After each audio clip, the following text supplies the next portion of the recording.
My name is JD and I'm a CFA charter holder, and I'm here today to chat to you a little bit about what my experience was like when I wrote level 1 of the CFA exam. So being 3 or 4 weeks out from the exam, you've probably done a whole bunch of work, you don't have any friends left, and you are sort of getting to the end of your preparation, and you've started revising, and you might have done 1 or 2 past papers, and all of a sudden they send you your exam ticket, and then everything becomes very real.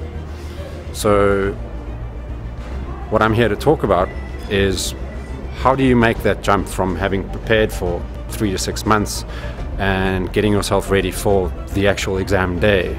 Do you need a certain calculator? Do you need a certain type of pencil? Given that you're going to be using a pencil, you're going to have to take an eraser with you. Make sure that when you take an eraser with you that you remove the paper. They're very serious about that.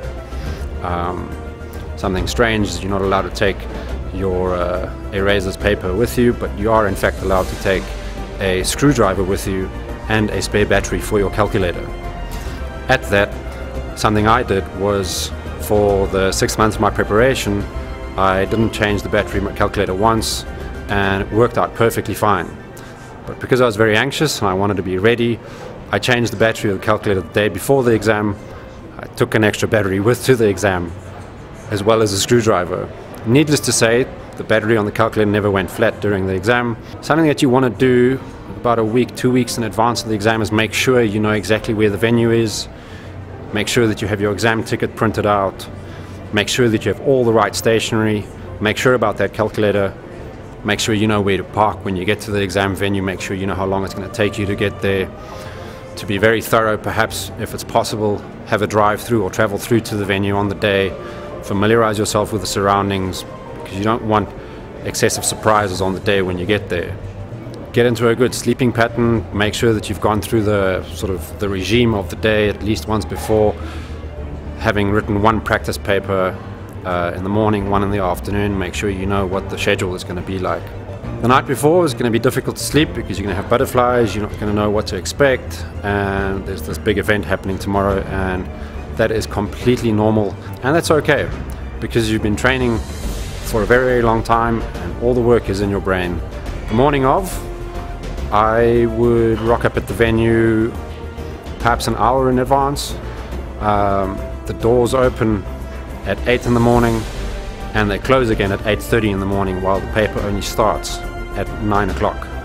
This is important because they check your personal belongings, they make sure you're registered, they make sure you're at the right seat, and it's quite a clinical environment that you enter, very high standard.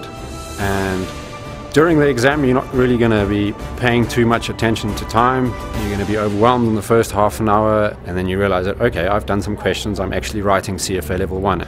Something very important is that when the morning session finishes, it seems like you have a very, very long time until the afternoon session starts. 2 hours is a long time, but in fact, your break is not 2 hours. The gates open 1 hour after the morning session finished, and they close again half an hour before the afternoon session starts. Now, that's very, very important to take into account, because when you finish the morning session, you're going to want to go and get some lunch, or you're going to want to go and grab a smoke, or perhaps have a vape, and it doesn't leave a lot of time to go and get food, or and for me, I didn't find it very fruitful to study. In fact, I left my textbook and all sorts of notes that I made in the car.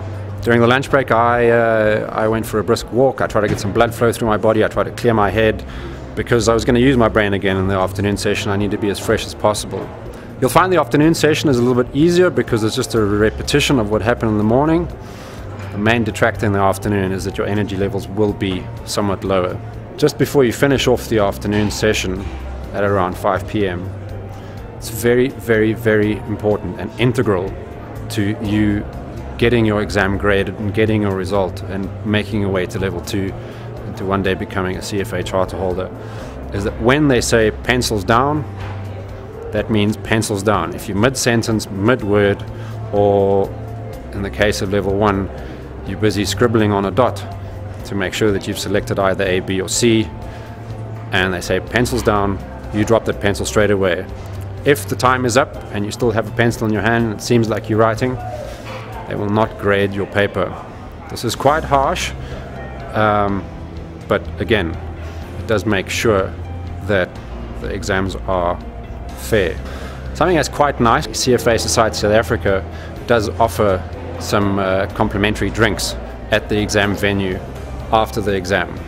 What I would like to say to each and every one of you writing level 1 is that you've spent a hell of a lot of energy and quite a bit of time and sacrificed a great many things to prepare for this exam. It's a small bunch of things to focus on, but very, very, very necessary. And at that, good luck. I hope your hard work pays off, and perhaps next year we'll see you in the level 2 venue.